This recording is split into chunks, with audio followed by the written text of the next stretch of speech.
purposes, but primarily, thank you, Lina, but primarily for making the content available to some of our stakeholders who are in very different time zones. We're very honored. Primarily, though, we are happy because we know from our discussions with you that the main reason why you are here today is that you share the same concerns, the same questions as we do. How can technology help us assess something that is so hard to measure, like mentoring and soft skills? How can we quantify concepts that are very human and qualitative in their nature? Or even should we quantify those very human concepts? So, okay, I'm Yorgos, CEO of 100 Mentors, and today I will make an introduction before I pass it to the experts on the research, machine learning, and product side. But first, let me say that our presentation acts as an initiation point for the roundtable, and we would like to open the conversation to you and your questions, of course.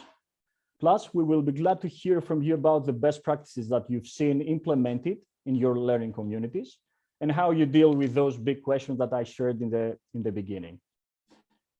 Okay, let's start. I think it's a good time.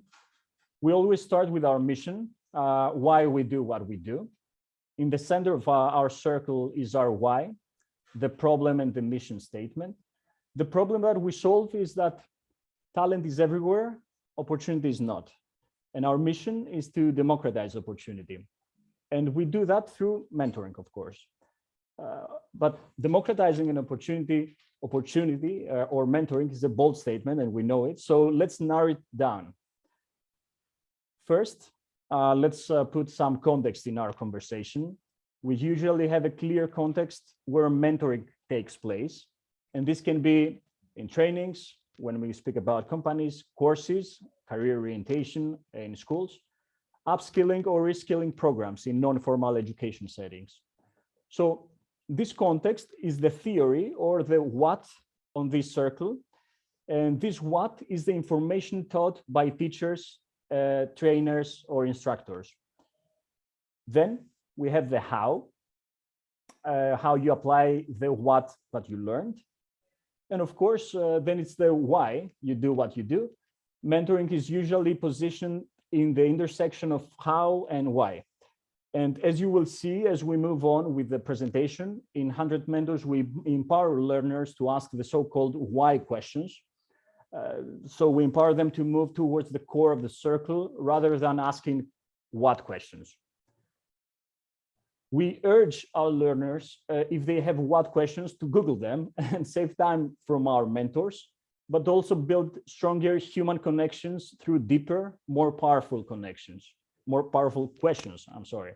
So before Pepe, Harris, and Milton show us how we do this, we would like to share how we are accomplishing the bold mission of democratizing opportunity that we mentioned through mentoring. So if you want to democratize something, anything, you need to be able to scale it, measure it, and empower beneficiaries to develop skills to do this something by themselves. The three problems of mentoring today in almost all the organizations that we have that have mentoring practices is that they cannot scale it big time. They cannot measure it beyond the usual output engagement metrics, and that it's usually focuses on knowledge acquisition, the what part of the circle that we mentioned before. So we are applying a solution for each one of those problems. In this roundtable, we will focus on problem and solution number 2, and then number 3. Just as a reference for problem number 1, our solution is what 100 Mentors is best known for, the first micro-mentoring app. Most of you are heavy users of this functionality, and thank you for that. Usually the learner gets multiple answers, and as the asynchronous dialogue escalates, it can lead to one or multiple live sessions, what we call macro mentoring. And our micro mentoring approach sets the ground for solutions number 2 and 3 that are the focus of this discussion. Here, for the measurement problem, we apply what we call progressive inquiry. Essentially, what we see here is the evolution of the inquiry skill of the learner. Our micro approach empowers us and the learner to keep track of their inquiry skill progress as they move on with follow-up questions. The learners are improving their scores until they get to the point that their questions are eligible for mentor matching, what the green bubble implies. And then this progressive inquiry continues through an asynchronous dialogue between the learner and the mentor or the mentors. Please note this example because we are going to use it as a reference for the entire presentation. So let's take 10 more seconds on this slide. Again, here the role of 100 mentors and the role of mentors is very clear, to help learners not only acquire knowledge when they need it the most, but also learn to ask better questions. And Pepe and Haris will dive deeper on what a better question is. Last but not least, problem and solution number 3. Everything we saw so far is the prerequisite to get to the point that we will be able to certify the soft skills that are associated with the inquiry skills of the learners.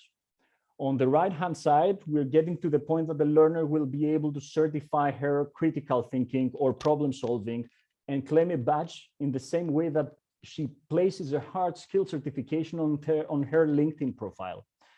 Let me say here that this solution is currently being designed, whereas solution number 1 is already, as we said, heavily used by users all over the world. Many of the features for solution number 2 are already in place, and Miltos will share our product roadmap.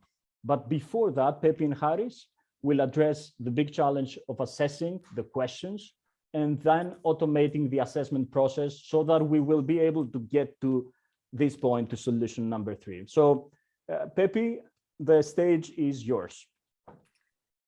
Thank you, Yorgos. Hello and welcome to our roundtable. I'm Pepe, Head of Research at 100mentors, and over the next few minutes, I will focus on the research behind the scoring mechanism that Yorgos mentioned. So let's begin with the main concepts that make the foundation of our initiative. And first of all, what is mentoring?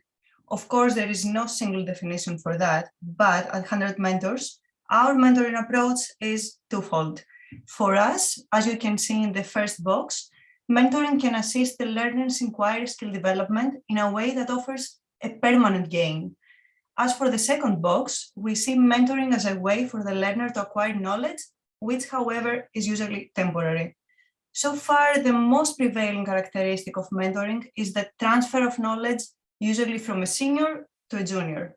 Thus, traditional mentoring ignores the learner's need to develop permanent skills that will help them throughout their academic and professional life beyond any temporary technical knowledge.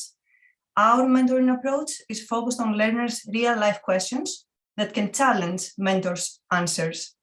Through their questions, learners seek knowledge and at the same time, they practice their inquiry skills. So how can we measure the learners' soft skills through their questions? 2 issues must be addressed here. First, how can a question reveal the learner's soft skills? And secondly, how can we actually measure soft skill development? To begin with, we identified a subset of soft skills that are in great demand in both academic and work settings. Additionally, they are entitled as inquiry-based skills, therefore they can be reflected on the learner's questions. We approach the learner's soft skills with a triplet that creates a nice skill package: critical thinking, problem solving, and creativity. Since there is no consensus on the definitions of these soft skills, we've developed user-friendly explanations so we achieve a minimum level of users' alignment. The second issue we will have to address is that soft skill measurement hasn't found a solid solution up to this point. However, there is one methodological guideline for the valid measurement of soft skills. Since we are dealing with the learner's questions, we have identified objective qualities that characterize an efficient question.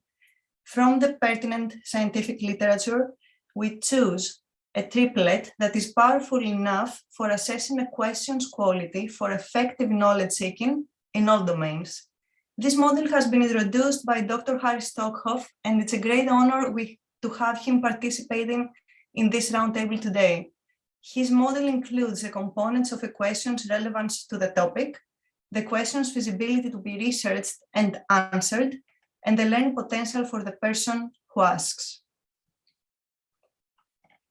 Part of our research scope is to define the correlation strength between inquiry skills and question qualities. Our research suggests that we can make one-to-one connections between critical thinking, problem solving, and creativity with relevance, feasibility, and learning potential, respectively. Our ultimate goal is to provide a score to the learner that represents a holistic evaluation of their inquiry progress. As you can see on the first line of the graph, for the evaluation of the learner's inquiry skills, we ask our mentors to add their input directly on the 100mentors app. This way, we trust human intelligence to give a more personal and social perspective for evaluating the learner's inquisitive spirit, taking also into account each learning community's context. The evaluation of question qualities on the second line of the graph is a project for artificial intelligence. A tailor-made algorithm can create a conceptually unified framework for the objective question evaluation. This is a solid foundation that can support the more subjective soft skill evaluation, so the score for the learner's inquiry progress to be valid and accurate. Finally, to keep track of the learner's progress, we use question threads that reflect if and how the learner considered the mentor's perspective before they continued their inquiry. That's essentially the concept of progressive inquiry that Yorgos mentioned, which finds a perfect fit into our technology. Let's take this question thread, for example, once again. Beyond the evaluation that mentors give, we need a standardized framework that contributes to the score formation. For the development of this framework, we are collaborating with the Athena Research Center. So I'm now introducing Haris Papageorgiou, who can explain all about this project. Thank you. Thanks, Pepi.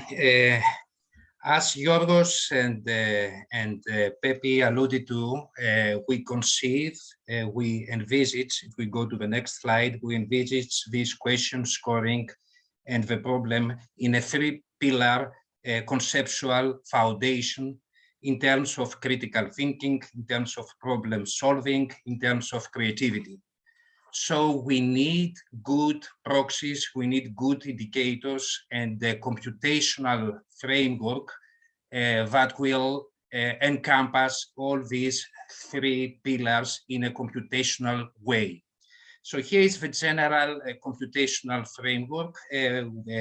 We focus on dominant keywords and concepts and entities in the questions posed by the students, automatically extracted by our technology, and the topics and the domains defined and given by the educators.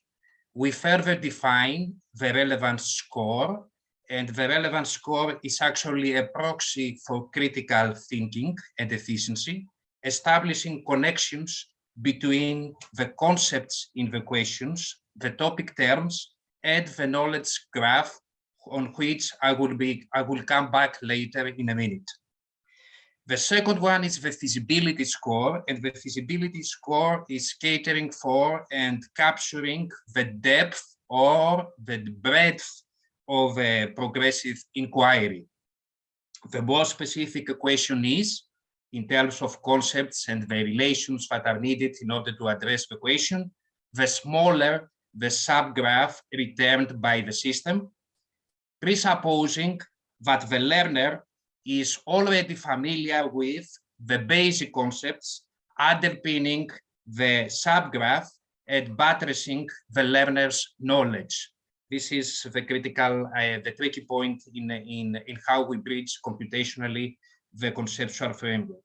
Feasibility score is getting higher when the reasoning mechanism of the knowledge graph is being activated, as we will see in a moment. If we the third one, if we stick to the previous slide, in the bottom right of the slide, we see the learning potential, and here we will use subjectivity, the subjectivity indicator, as a proxy to learning potential, signaling that a specific question necessitates expert mentor opinion, mentor reasoning capacity, and expertise in the field in order to address the question of the learners. So let's see how we do it computationally. Our technology is under the artificial intelligence, natural language processing, and machine learning and deep learning in today's world research area. We have two steps, two phases. Phase one, in this first step, we build the knowledge graph in the specific domain. How we plan to do it? By automatically fetching external data sources like job posts, like academic educational programs, like vocational programs, like ontologies and taxonomies that exist in the domain, and these are well established.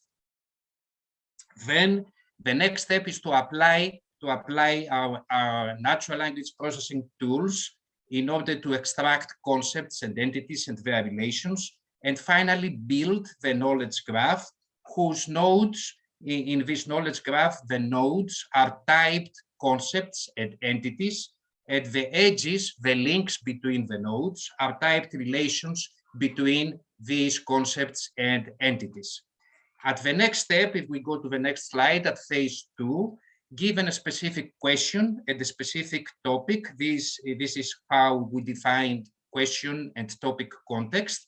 We estimate the three indicators and we provide the three scores for relevance, feasibility, and learning potential by exploiting the knowledge graph and the linguistic analysis that we do on the question and the topic. In a nutshell, for question and topic analysis, we have an arsenal of natural language processing tools and resources at our disposal.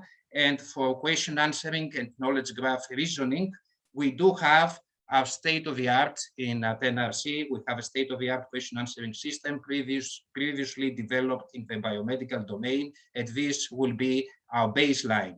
But we would like to expand it further and combine it with knowledge graph, which where the knowledge graphs are more suited for structured reasoning and enable explainable predictions. The idea here is to retrieve a subgraph from the knowledge graph by taking the topic and the entities and the concepts in the question context, and their neighbors, their few hop neighbors that are semantically relevant to the question context, and then perform reasoning by using graph, machine learning, and the state-of-the-art techniques in artificial intelligence. Let's see an example. Yeah, here, for example, here we can see that the question, but given the question and the topic context, the system can easily identify if there is a subgraph that is relevant to the specific, to the concepts and the entities mentioned in the question and the topic. And then by using the reasoning mechanism, whether there is an explicit or implicit link in the knowledge graph, it will provide a feasibility score for the question under investigation. Let's see an example. So for example, here is a learner's question: what programming language should I learn? And the topic is programming. The topic given by the educator is programming languages. What we see here in the middle of the slide is the subgraph that has been retrieved from the knowledge graph. In pink color, we see the skills, which might be knowledge or soft skills, attitudes, and language skills, like, for example, presenting reports, collaboration with others, like applying 3D imaging techniques, creative ideas, Python or JavaScript, the programming languages under computer programming. In the green color, we see the occupations that are highly or not so highly connected with these programming languages, like bioinformatics scientist, webmaster, data scientist, machine learning engineer, web developer, and so on. There is a huge amount of nodes that can be retrieved from the knowledge graph. So programming language is a concept that has been automatically spotted and identified and isolated in the question. Given this context, this concept, the most relevant, based on the relevant score, node in the knowledge graph is computer programming. And then under computer programming, we retrieve the whole subgraph from the knowledge graph.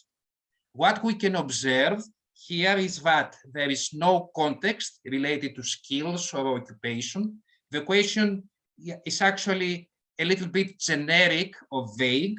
And as a result, there are many nodes that are in the neighborhood of a query, concepts or entities pertaining to a large set of occupations and skills. This means at the end of the day that a large portion of a knowledge graph, a large subgraph will be retrieved, culminating in a low feasibility score. That's why the feasibility score is getting low. Finally, there is no activation of the mentors and their expertise, giving us a low learning potential score. If we go to the next slide and see a reformulation of the query, which is, does Python or JavaScript offer more career options? Here we can see that given this question and topic context, three concepts are actually isolated: Python, JavaScript, and career. This question is in fact more specific, and as a result, a smaller subgraph, as we see with the dotted red lines, a smaller subgraph is returned from the knowledge graph pertaining to concepts and entities related to Python or JavaScript. And this gives us a medium feasibility score, as you see in the left panel of the slide. And the medium feasibility, the interpretation of this score is that the learner should be acquainted with the more basic concepts like computer programming or programming languages in order to pose this kind of question. He or she should be very familiar with what Python or JavaScript is actually, and he or she should be very, very familiar with these concepts in computer programming and software applications and development. If we go to the next third question, can you describe a situation in which your Python skills have proven essential for your career? We can see that what we said for the previous question, they are still valid in terms of relevance and feasibility, but the learning potential got higher. This is due to the fact that this question triggers a subjectivity index, which asks for experts' opinion. Can you give us or describe or give us your opinion or give us your expertise according to your expertise, whatever, and so on. This type of question somehow presupposes that there should be some mentors available in the system, that they are familiar with what Python skills can provide, and so these will be activated, as we will see in the next slide. As we see in the next slide, these mentors are activated, and based on their pathway, on the career pathway, their expertise, they can provide insights, actionable insights to the learner. It depends on the actual career path that the mentor has taken. For example, if there is a data scientist and he went through or she went through machine learning and deep learning, then this pathway will be activated, and he or she might answer that Python is an essential tool in order to be equipped with machine learning and deep learning knowledge. However, if it is another pathway, like through software development or web development, other additional insights can also be given to the learner. So this third question increases the learning potential in this context. I think that this is more or less the core essence of the whole idea and how we plan to approach it computationally based on the theoretical and conceptual framework that Pepi described. Let's now move to the product roadmap and the integration delivery timeline, and Miltos will give us the details. Thank you. Hello everyone, I'm Miltiadis. I'm the CTO of 100 Mentors. So today I'm going to speak about the product vision and share a timeline of what to expect and the solutions that were previously discussed. So next slide, please. Okay, this is a snapshot of our product vision. So until 2019, 100 Mentors was a mentoring app. It focused mostly on matching learners with relevant mentors. This was possible through micro and macro mentoring solutions. Since then, we have evolved into a learning and personal development application, which empowers the learner to set and achieve educational goals, in particular, measure and develop their inquiry and soft skills. Now looking ahead, we aim to become a platform for educational and corporate decision-making. This means that the organizations and institutions will be able to track and measure the inquiry and soft skills of their learners, for example, students or employees.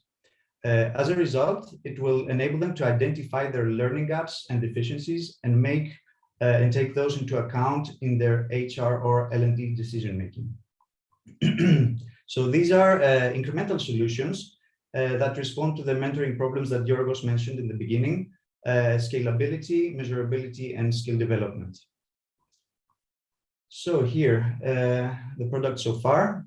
Very briefly, what it includes is a micro-mentoring experience that saves valuable time for both the learners and the mentors, where questions and mentors are matched based on user meta tags and interests. Furthermore, the product allows the learner to follow up with further questions and dive deeper into a specific topic. And at the same time, data is gathered, giving us valuable insights for research and further product development. Finally, the core of mentoring is the ability for learners and their mentors to be able to build relationships. So we release incremental features to strengthen this bond. So let's see now how the product roadmap has been constructed while the teams work on their milestones in parallel. In blue, we can see the milestones that need to be accomplished by the research team. And then moving on, in green, we can see how this research aims to be applied, as Harris previously explained, beginning with construction of the knowledge graph, then collecting data for analysis, followed by modeling the criteria for evaluating questions, and finally implementing the machine learning backed scoring mechanism. So this leads to the key milestones of our product roadmap carried out by my team, ultimately creating an intuitive user interface, in essence, the platform for educational and corporate decision-making. I will highlight only a few of those milestones today. Of course, if you have any questions, feel free to follow up later. So, for the sake of visual context, here are some highlights of the product roadmap that are in the making as we speak. So on the left side, there is soft skill evaluation coming up with our next release in a couple of weeks. And on the right side is how the learner can see the progress of their soft skills and identify where there's room for improvement.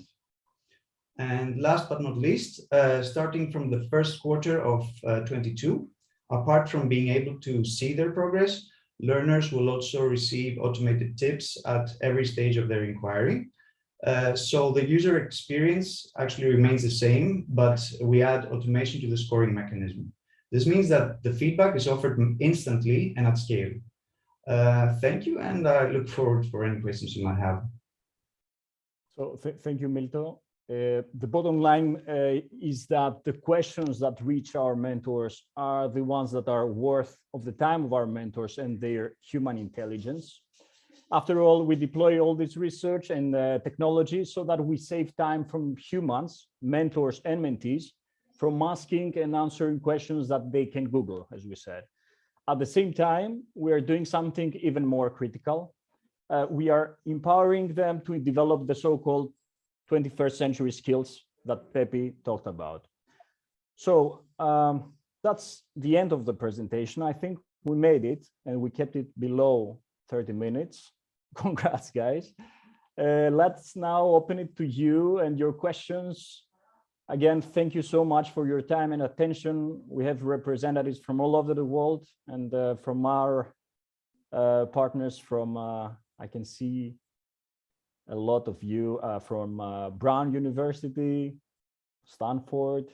I see Ernst & Young, McKinsey, the Prince's Trust. Thank you guys for this last minute presence.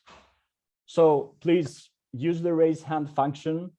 And anytime you take the lead, please introduce yourselves and the organization that you represent. The stage is yours, guys. I will leave it for 1 minute so we see the raised hands.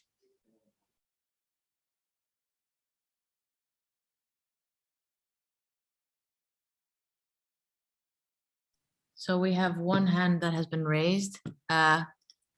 I see the user is Elena, there we go. I think you're in with two. Please feel free to introduce yourself and ask your question.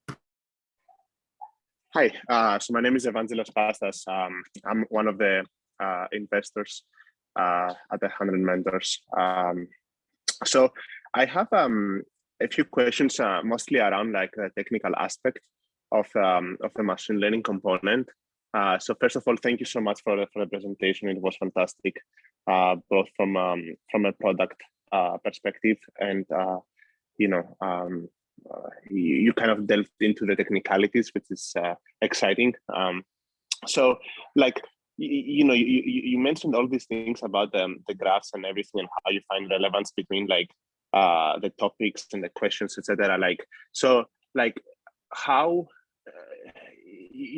my guess is you have some machine learning mechanism essentially. And then how did the training work in order to like, during like what kind of data did you actually use in order to like, build the graph, the knowledge graph to begin with, and be like, then during like the forward propagation phase, assume that you use some kind of like deep learning technique, then is this like basically every time someone like essentially post a question, then you do like essentially some forward propagation? Like, do you do training frequently, given like what the users question? So I would like just to like understand better, like essentially like the training aspect of your algorithm essentially. So I think this question should probably be answered by Haris. I think it's the more relevant. Harry, would you like to address it? Yeah, absolutely. Yes, in terms of the data sources that the whole computational framework is based on, these are mostly textual, unstructured data. So, for example, job posts in whatever language, all over the Europe, all over the globe, where you have skills and occupations and the competence and the soft skills that are needed in order to get an occupation. Things like the academic programs in postgraduate or undergraduate studies, where you are equipped with specific skills by taking a specific course. Vocational programs, taxonomies that are very well established, like the International Standard Classification of Occupations, that is a very well standard in United States and all over the globe. Things like that, we apply language technology in order to find what are the critical concepts, what are the critical, the essential entities in these textual data, and how can we bridge them, how can we connect them, how can we build these links. And these links are typed in the sense that they might be that this is an essential skill in order to have this occupation. It might be an optional skill. It might be another name, for example, for the same kind of occupation, and so on. This kind of data analysis and text mining analysis is done on these data sources in order to construct the knowledge graph, which you can expect that it is incomplete, noisy, but at the same time, it covers most of the significant concepts and entities in the specific domain. I don't know if I address your first part, the first part of your question. Yes, you did, absolutely. Thank you. Vangeli, before you leave the stage, tell us a bit about where you are and what you do, so that we see where this background, the technical background, comes from. Yeah. So I mean, one of the reasons I asked this question is I work as a quantitative trader for one of the leading hedge funds in the world. So basically, I do math and programming for a living that is applied on the financial markets. So essentially, like, we take financial data that by design are incredibly noisy, and then we use essentially machine learning to try and to make sense of it, and then we put those models in the computers trade. So for a lot of people who have watched movies, and you have human traders like buying and selling securities, whether that's stocks, bonds, whatever, we are trying to get these people out of business, meaning like we try to make the computer smart enough to replace any kind of human element. So yeah, I basically have a huge interest in everything technology and mathematics, especially like all these machine learning topics. And that's where like probably my geeky question comes from. So yeah.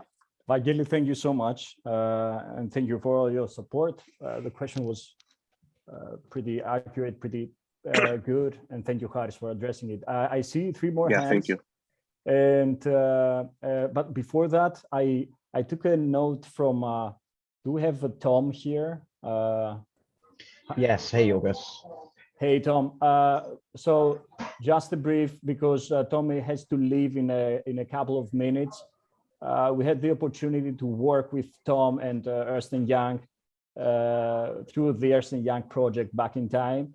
And I think, there are so many actors here in this roundtable that have played a very significant role in for us to get to this point that we can present something that is presentable. So actually, a lot of the story that justifies what we do is also due to Tom and also Yannis Vlasopoulos, who I see here, who both of them have been big contributors of the technological side, so that the users can enjoy what they do right now through micro-mentoring, but also what we presented. So I'll leave it to Tom for just a couple of minutes. Allow me, Krenar and Nikos and Elena, who have raised their hands, if you allow me to give the mic to Tom for 2-3 minutes. Is this okay?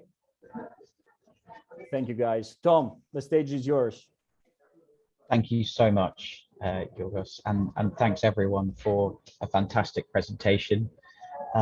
It's lovely to see you all, albeit over Zoom again. We worked together about 12 months or so ago as part of a project working with EY through their Ripples program. So this is where we work with social sector startups as part of pro bono consulting, and we had a great time working together just over the summer in 2020. I just wanted to very briefly say, first off, the work that we did together was research, and always the most satisfying thing for a researcher is to come back and someone's lifted the dusty report that I feared may sit on a shelf and built some fantastic products out of it. It's so pleasing to see the development you've done with automation. The maturity of the automation offering now is outstanding. So that's the first thing I wanted to say. It's fantastic to see it come to life. And then I just wanted to say kind of two other things really around our work together. So the first is why I think impact is so important. So in the work that we did, I spoke to probably about 30 or 40 different mentors in kind of hour-long interviews.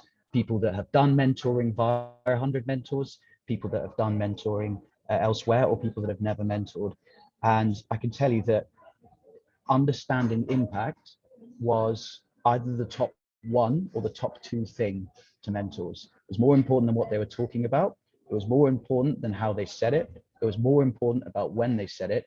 Understanding their impact was number 1 or 2. The only thing that was sometimes more important was the quality of the relationship with the mentee.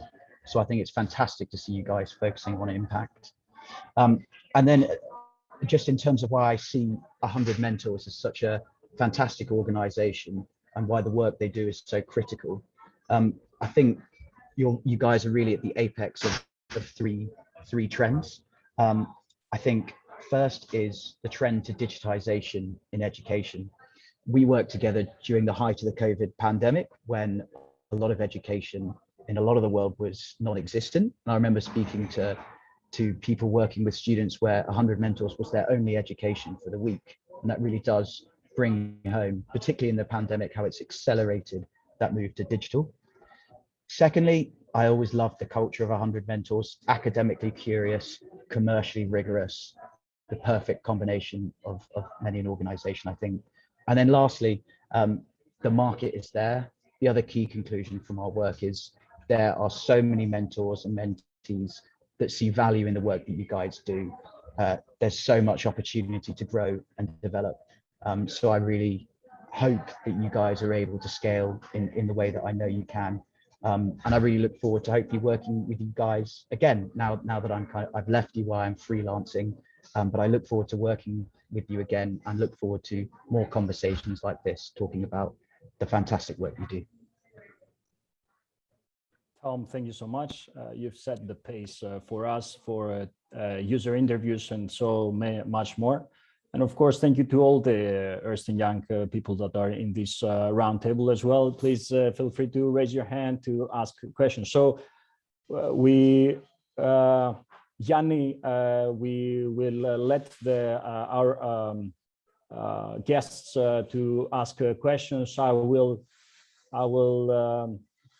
invite Nikos Tapinos from Brown University. Please, Nico, introduce yourself. I just want to share that the Brown University community and the Tapinos Lab has been one of our most engaged, powerful mentor communities with a tremendous impact. Thank you, Nico, and the stage is yours, of course. Thank you very much, Yorgo. I'm Nikos Tapinos. I'm an associate professor of neurosurgery at Brown University, and several people from my lab actually are joining this roundtable. And first of all, thank you for organizing this. It's great, and thank you for inviting us as well. That's also great. So we are learning a lot. So I just wanted to, I raised my hand because I wanted to say something from the mentor side. And also, as you know, we are working with middle school children, and we're trying and also with communities that are really underrepresented, and communities that are, let's put it this way, that are struggling and don't have the opportunity. So for us, democratizing opportunities, right? This is exactly why we're doing it. It's at the core of why we're doing this. So, and I love this research part. We know something about research, so I love this part. So I wanted to ask something. As I'm looking at it, I said, okay, have you scaled, and maybe you have done all this, but I just didn't see it in this artificial intelligence algorithm. Have you scaled, or have we incorporated that different, levels of questions? For example, a middle school kid will post a question which easily, from an artificial intelligence perspective, can be ranked as, it's like a very generic, it's nothing. So there's a process for a kid to actually end up having a question that can actually, cross these barriers and become, oh, that's an important question, we can match it to mentors. And that can be done easier in more, developed people and professional people. But for kids, there is a difference in scale, right? And maybe this generic question, the first question, is very important for the kid because it creates the first connection to the mentors. And this connection, I think, between mentors and mentees at that level that we are doing, at least, I think is extremely important and should be measured somehow. That's what I want to say. But from the other hand, yeah, again, thank you all and great to see you all. So, Nico, thank you. We have been thinking here who is the best person to address this question. Pepi, you can take the lead and you can pass it on to whoever you want. It could be also, Yanni, I mentioned you before, but feel free to share more. And we have some material in the appendix as well that might be useful. Pepi, feel free to share your views. So yes, you're so to the point. This is something that we are very concerned about as well, of course. How do we deal with different educational levels? The first measure we take to tackle this is to add to this algorithm score the skill evaluation from the mentors who see what the topic is and what the educational level is, so they can assess a question differently in comparison to the algorithm. In terms of the algorithm, though, what we are thinking to do, and it will be done, no, that's super scary at this moment, I think. What we are thinking to do later on the future, when we have the algorithm up and running on the app, is to set a different threshold depending on the community.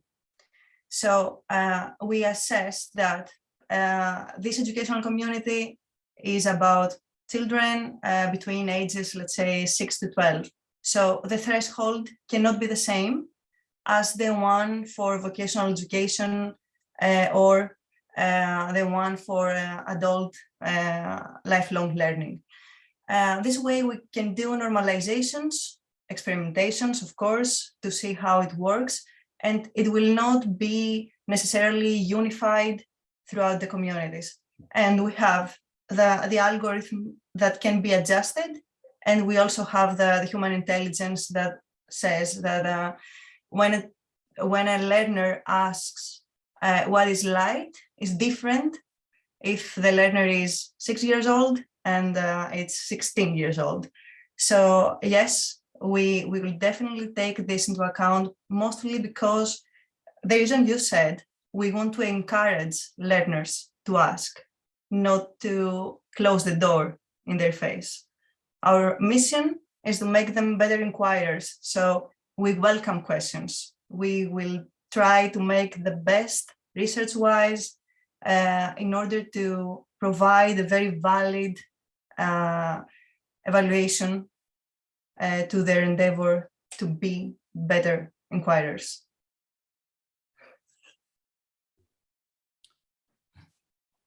I hope I covered you, but yes, and thank you very much. I mean, I knew that you are thinking of this. I know you guys, and I really value all of you. So, but I had to ask this question. And I see also Harry Stockhoff comments, who is the master of inquiry-based learning, I'd say. He's worked with questions like I don't know anybody else who has worked that deeply with questions. So his points, I'm totally on board with whatever he has written already. So yes, the potential, we want to support the potential. Perhaps I can add a little to it. I think what might be a solution is that you can rate questions, but the rating is not the most important thing. It's important precondition, but I think the feedback you receive on your question is more and more important, especially if you see feedback as feed forward. So you raise a question and you get hints. So, well, if you do it like this, you might receive a little bit more relevance or more feasibility. I think that should be the power of this whole technical solution of rating questions, of which I was very skeptical at the first, but I'm very, very impressed by the work you've done, all the technical guys and the guys in 100 Mentors and the research development to make this happen. And I'm now seeing opportunities which haven't been there before. So I'm very, very, I'm in awe of your work. Thank you, Harry. That's super valuable for us. Yeah, Very and important. on behalf of the entire team, Pepe has been in touch with you, Harry, we know that, but on behalf of the entire 100 Mentors team, we want to take the chance to thank you for all your academic work, which helps us so much towards this mission. So we'll hand it to Krenar from the Princess Trust. Elena, if you allow us, sorry for that, and I know that it's very early in the morning at Stanford. So if you can stay with us for 10, 15 more minutes, please bear with us. Krenar, welcome, and thank you for coming. Thank you for the invitation and great presentation. I won't take much time as Nikos posed the question. I was really aiming at the measurement, and thanks for the explanations. I just wanted one clarification. By the way, I am evaluation advisor for Princess Trust International. We at Princess Trust International categorize these soft skills into four categories, and the ones that you describe, critical thinking, problem solving, creativity, we also add to it decision making. We categorize it as higher order thinking skills. And then we have self-awareness, self-concept skills, self-confidence, self-efficacy, self-control. We have social awareness skills like engaging with others. We have interpersonal skills as another category where leadership, working with others, communications is also part of it. I was just wondering, are you taking into account also this type of skills, or are you just focusing on what I'm calling them, or we call them higher order thinking skills that you just explained? Thanks. I'll take this one too, if you don't Yeah, mind. Okay. I was going to say that I'm afraid that Pepe, you are on the Okay. stage again. That's fine. It's a very long list with skills, as you mentioned, and it's very diversified, depending on the setting they get to apply. So our decision making on this was based on what can we actually detect through a question. For example, we'd love to identify leadership through a question, but it's not that easy as critical thinking or problem solving or creativity. That's the first criterion that we took into account. What can we actually see taking place through a question? The second criterion was that we want to build upon a very solid foundation that supports each skill. So we are taking advantage of Harry Stockhoff models, and we use question qualities that are more objective, as I described, and we make this correlation so we can use the skills as, let's say, the tip of the iceberg. So we have the whole iceberg below the tip to support something so subjective as a soft skill. There are many definitions, the list is endless. That's the reason there is no specific guideline on how to measure them. Some people use IQ tests, some people use EQ tests. There are many kinds of tests that one can use, and none of them can provide for sure a result about my soft skills as a learner. So this is the reason we now begin with these three soft skills. We'll explore the correlations, we'll see the strength of them between the question qualities and the skills, and then we're thinking to expand to more skills that can actually be detected through a question. But it will be very risky to try to see skills like empathy or more, socially dependent skills, and we wouldn't, provide a score that was meaningless to the learner. So we'll stick to the ones that we can actually see through the inquiry. I hope I covered. Thank you. Great, makes sense. Thank you. Thank you. Yes, this three. Pepe, thank you so much. And Krenar, of course, very glad to, we welcome any kind of feedback. I think you come at the right point of timing for us as well. And we're very glad that Deborah, that I see here on the roundtable, and Anne from Princess Trust introduced you to us. Elena, I think you are the only hand raised that is on. So the stage is yours. Thank you so much for waiting. Thank you so much for the presentation. I'm in awe of your work. I'm a huge fan and you know it. For those that I don't know, I'm a master's student at Stanford University in the Education Data Science program. And I just wanted to share some experiences that I had since I came here so that I can give some proof of the concept that you're describing here. So one of the classes that I've taken here at Stanford is about cognition and learning. And the professor of this course is the person of measurement and assessment here at our university. So I was so interested to see how I was going to be assessed by this class, how she's going to measure our involvement in the class. And guess what? Every week, she is giving us some reading to do, and we're being assessed by the questions and remarks that we have on these readings and papers. And it's so interesting because whenever our question is very not a wonderment one, and it can be answered by a Google search,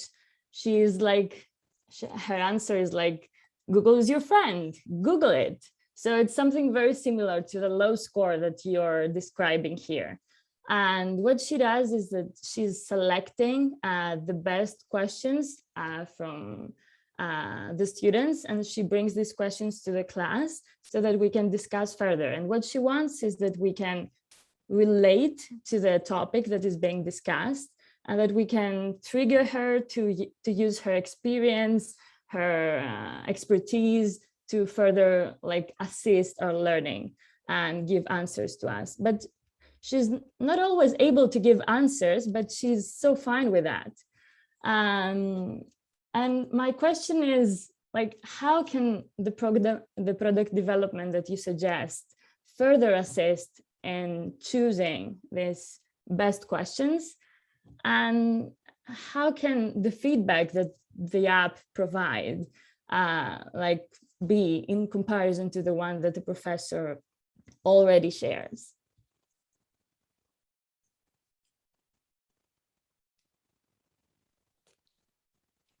Pepe, out of getting used to that, do you want to address this?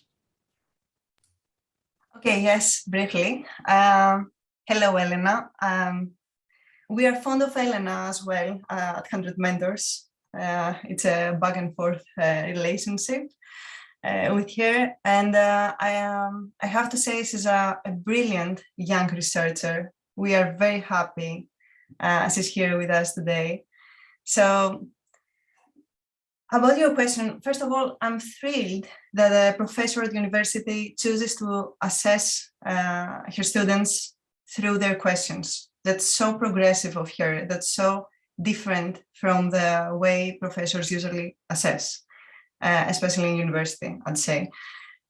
So what the product development can do for her and for you, when we have the algorithm up and running, I guess they can give you more perspectives about what is in a more objective way relevant, feasible, has a learning potential beyond the professor's perspective on this, and also provide the hints of some answers that can potentially answer your questions. As you said, the professor does not have the answer to everything, and that's very logical, reasonable, and very honest of her to admit that we, the teachers, don't know everything. And you, the students, can work with us to do a further research so we can get there to finding the answer to the question. So as a first step, I'd say that the algorithm can provide an extra perspective in the classroom. And then with the evaluation from the mentors about the skills, you can further discuss what this process of questioning itself can offer you, and which question provides the most in terms of soft skills for you as young researchers. So this is my perspective from an educational aspect. I don't know if Haris or Yannis Vlasopoulos have something to add on this in a more technical perspective. I hope I covered you, Elena. Yeah, absolutely. And I'm going to invite the professor to the next roundtable. Definitely. We'd love to meet her. I think that's indeed a very progressive idea. It is assessment of as learning, not assessment of learning, when she rates your question as being indicators for your learning. I think that's very, very progressive indeed. And we know that also there are some studies also in higher education that we see students to be more involved and get higher scores on their marks when they are addressed like that, because you don't have to reproduce, you have to actively process information before you can raise questions.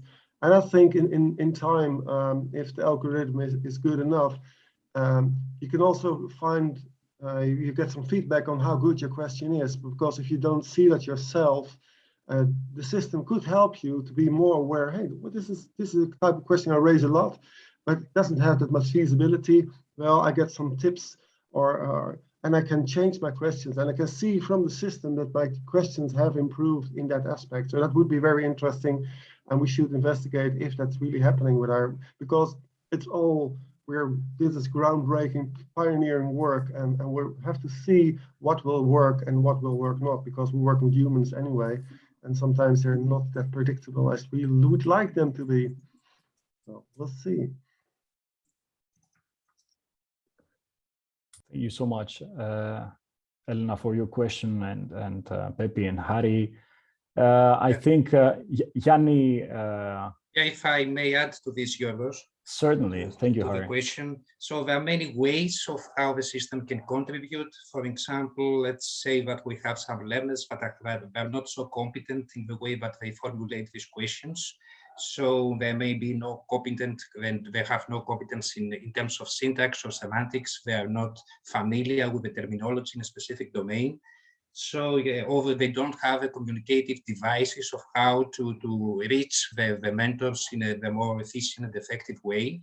So the way that the system can help here is to reformulate the question, providing the semantic concepts that are needed, and reach the graph with additional concepts and entities that the learner is not aware of, and giving the links and the relations that hold between these concepts and the entities. So if it is a very simple question that anyone can Google, there should be a direct answer, a direct node that can give this kind of answer from the knowledge graph. If it is multi-hops, some hops away, and you need to traverse the knowledge graph, this means that the learner is maybe he or she is not aware of these concepts or the links and the relations that hold between these concepts, and the system will give him the space, the semantic space of the domain.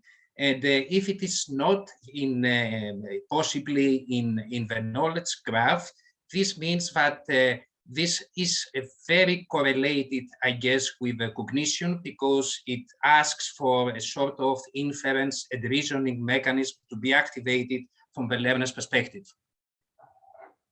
And all these aspects and all these perspectives are incrementally shaped through this computational framework.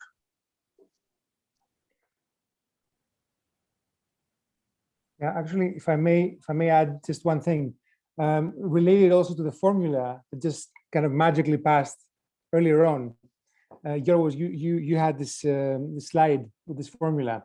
So, that's just an attempt to kind of quantify sort of average behavior of the mentee. And so basically the idea there was to put all the metrics that we gather from the system, the feedback, numerical feedback for critical thinking, problem solving, and creativity. That's exactly what I'm talking about. So the first part, this S1, S2, S3 part, is about the score the feedback you get from the system automatically about your critical thinking, problem solving, and creativity.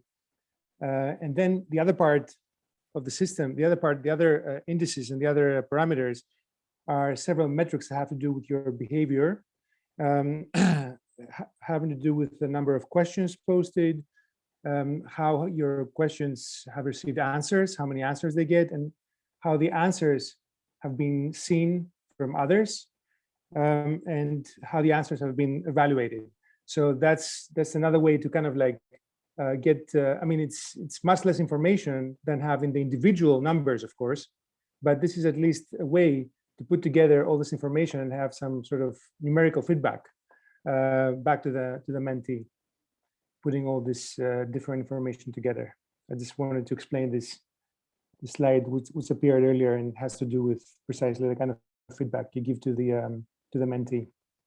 Yanni, thank you so much for this comment, because it's a good chance to thank you also for your contribution also to this, but also to many other fronts, because we had to take advantage of a physicist and a mathematician like you yourself, so that we get to this point. And I don't know whether Pepe, you want to make some comments on why this is on the formula as well, because it's a product of both of you, and we will see it in practice. Of course, we are seeing it in practice. So please feel free to share any other comments on that formula, or we close the sharing here. No, I think Yannis covered pretty much all the essential parts. It's about the scoring, critical thinking, and once we have the algorithm relevance and so on for the 3 skills, then what's the impact of your question on the mentors, on the people who viewed your question, and how many people were interested in viewing the answers as well.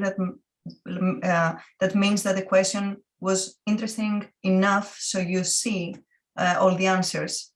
And what's your activity over time in reference to your learning community's activity?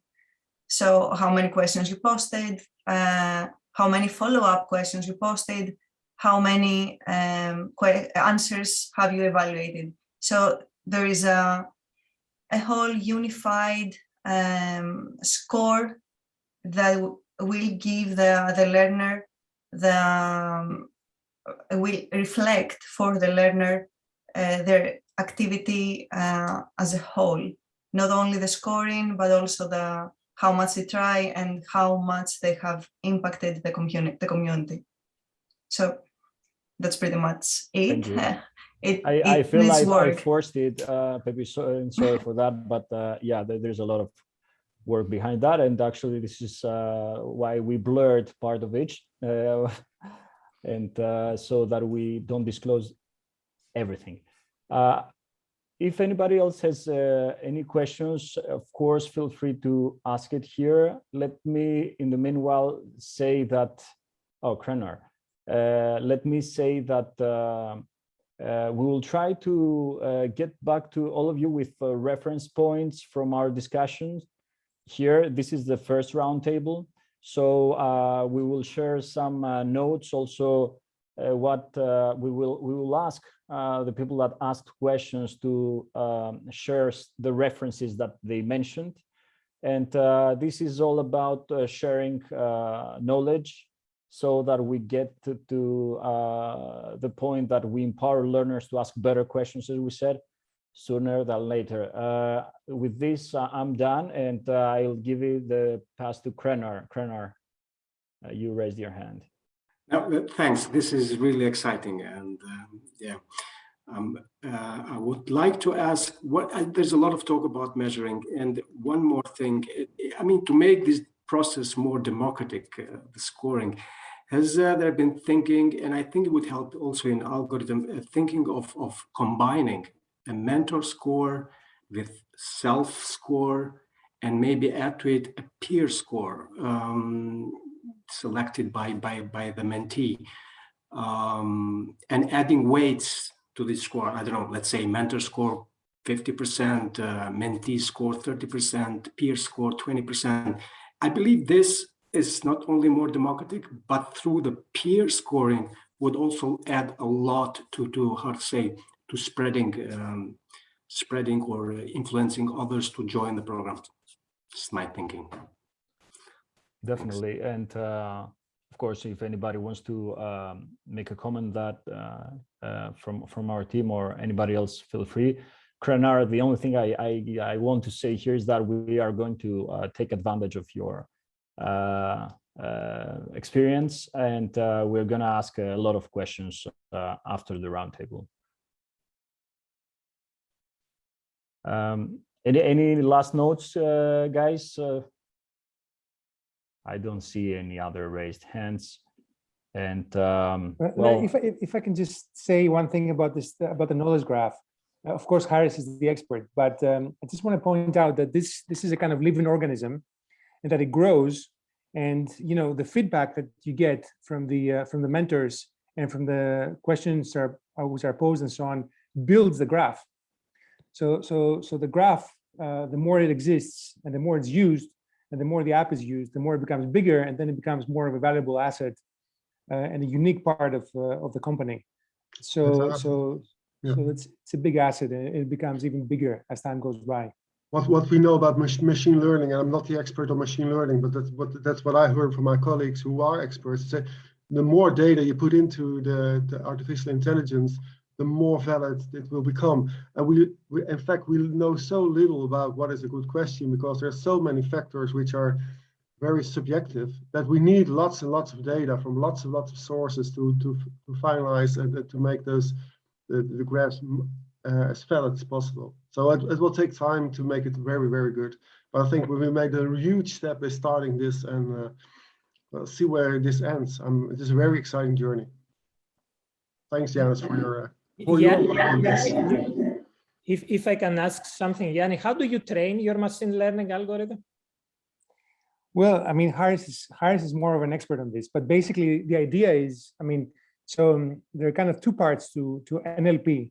One part is about learning how to produce correct sentences and what is a correct sentence. And the way you do that is basically by teaching the machine to guess the next word. So you have a whole bunch of text, then you put in part of the text, and then you kind of hide one part of it, and then you ask it, and then you train it so that it predicts what the missing part. And actually, this is extremely efficient and effective, and you can learn basically to recognize correct text and to produce correct text. But another part of it is actually, if you want to construct this knowledge graph, and Harris is much more knowledgeable than me on that part, you have to basically do also a supervised learning on your text and different categories of knowledge, and eventually, the knowledge graph part is a kind of different from the usual. Maybe you've heard about models like GTP, I'm sorry, which is sort of the state of the art in language producing. Well, these things actually, they produce language, but it's kind of, it's like if you had like Gabriel Garcia Marquez write a book. It's kind of fantasy. You can't really control the content, and you can't really make logical deductions. The knowledge graph has this ability that you kind of build it so that you can make this logical deduction. So it's a kind of mix of both things, basically. Yes, and it's very, very interesting, because there's lots of research on research forums, and we already know it's not about the form of the question which makes it powerful. It's the right question at the right time. So there's so many factors, and still I think we trained we used from the data set lots of questions to find first put in the first data into the artificial intelligence, and then we still could discern between relevant and not relevant questions and the degree of learning potential. So there is we as a human can discern that, and if we put our learning into the data, the artificial intelligence can work that further through. And if you put lots of data from lots of people who all make human intelligent decisions, the artificial intelligence will help and make it bigger and make the artificial intelligence more like the human intelligence. And that's what I found out as far as I'm concerned about the artificial intelligence, which I'm not an expert on. But questions I'm an expert. Right, exactly. Perfect. Well, I think this puts an end to our discussion. Thank you so much, everybody, for attending. We will get back to you. It should be middle of next week with some takeaways. We are trying to gather all the information that we discussed here, primarily from the feedback and the questions that you raised after the discussion, so that we get to have a takeaway, a brief for everybody, and stay tuned for our next roundtables. It's going to be something that you will see in the next couple of months here from 100 Mentors, addressing other problems. Today we addressed measurability, measuring these very human and qualitative concepts. Other times it's going to be scalability, or we will focus on the skills part. Thank you again, and I think we can close the conversation. Have a nice day and a weekend ahead of us. Thank you. Elena, no, I think you've asked for. Yes, I've asked before everyone leaves. First of all, before next week, the middle of next week, obviously we're going to be following up with some takeaways and gathering all that was discussed today. Aside from that, because we are a feedback-driven company, and this is, also what inspired this discussion today. So taking feedback from our users to host this this roundtable, we will be asking you to share your feedback also on today's roundtable, because this will help us also provide more valuable and insightful roundtables in the future, because for us, this process is here to stay. So we will be sending you an email, and please do take a couple of minutes to fill out a really brief survey. And a last thing we would like to, we're very happy that we had over 50 participants today. Right now, around 36 have stayed on. If we can take a celebratory photo since we've completed our first round table, and we're very happy to have people that are our clients, people that work with us from an educational sector, but also from the corporate sector. And we're looking forward to continuing this journey together. So if everyone can turn on their video cameras just briefly, so we can celebrate this moment and smile. And we will be following up. Let me also change the screen a little bit away as well. Thank you all for your great questions. And wow, all the cameras on, fantastic smiles. I'm just gonna keep talking. Have I saved everyone? Great, one last photo. There we go. Thank you again, everyone, for joining. Thank you. Thank you. Thank you. Goodbye.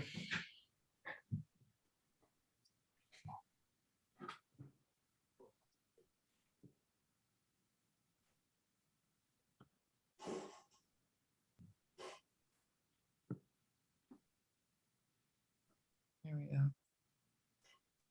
Γεια σου, Νάνση.